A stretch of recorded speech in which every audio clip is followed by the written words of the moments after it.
अहमदनगरमधील बहुचर्चित असलेल्या नगर urban bank गैरव्यवहार प्रकरणी गांधी कुटुंबातील 5 जणांचे अटकपूर्व जामीन न्यायालयाने फेटाळलेत।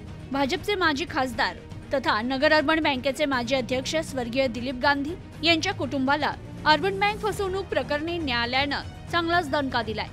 नगर अर्बन बँकेचे माजी संचालक आणि अर्बन बँक बचाव कृती समितीचे प्रमुख राजेंद्र गांधी यांनी 2 वर्षांपूर्वी 28 कर्ज प्रकरणातून बँकेची 150 कोटींची फसवणूक झाल्याची पोलिसात तक्रार दाखल केली होती। यात भाजपचे माजी खासदार, बँकेचे माजी अध्यक्ष स्वर्गीय दिलीप गांधी आणि त्यांच्या परिवारातील सदस्यांचाही संबंध असल्याचं स्पष्ट झालं। या सर्वांच्या खात्यात बँकेला विविध वस्तूंचा आणि साहित्याचा पुरवठा करणाऱ्या ठेवीदारांकडून पैसे जमा झाले आहेत। त्यामुळे या सर्वांवर पोलीस कारवाईची टांगती तलवार असल्याने प्रगती गांधी, देवेंद्र गांधी, सरोज गांधी, सुवेंद्र गांधी आणि दीप्ती गांधी या 5 जणांनी अटकपूर्व जामीन अर्ज दाखल केले होते। त्यावर न्यायालयाने सुनावणी घेत ते सर्व अर्ज फेटाळलेत। आम्ही बँकेत संचालक नव्हतो।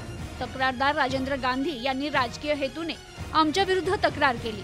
बँकेत आम्ही जबाबदार पदांवर काम करीत नव्हतो असं त्यांचं म्हणणं होतं। त्यावर सरकार पक्षातर्फे ॲडव्होकेट मंगेश दिवाणे आणि ठेवीदारांच्या वतीने ॲडव्होकेट अच्युतराव पिंगळे यांनी आपली बाजू मांडली।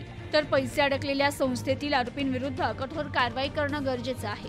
बँकेचा बँकिंग व्यवसाय परवानाही रद्द झालाय, त्यामुळे कोणालाही अटकपूर्व जामीन दिला जाऊ नये असं म्हणणं ॲडव्होकेट दिवाणे आणि ॲडव्होकेट पिंगळे यांनी मांडलं।